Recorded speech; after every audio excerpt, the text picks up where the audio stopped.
3.5 शक्तिपीठांपैकी एक मूळपीठ असलेल्या श्री रेणुकादेवी संस्थानच्या अध्यक्ष म्हणून सहधर्मदाय आयुक्त हिराताई शेळके यांनी गुरुवारी 4 जून रोजी आपल्या पदाचा पदभार स्वीकारला. पदभार स्वीकारण्यापूर्वी त्यांनी श्री रेणुका मातेची विधिवत पूजा करून महाआरती केली.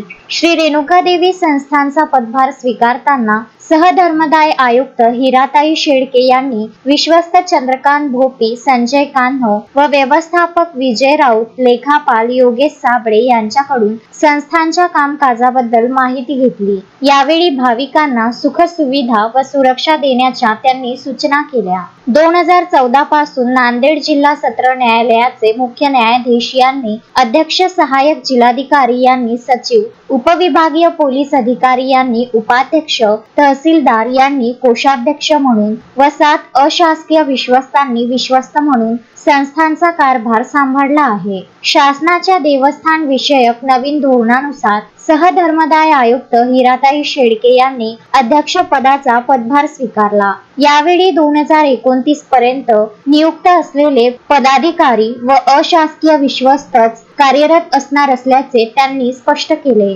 संजय घोगरे, विदर्भ न्यूज, माहूर.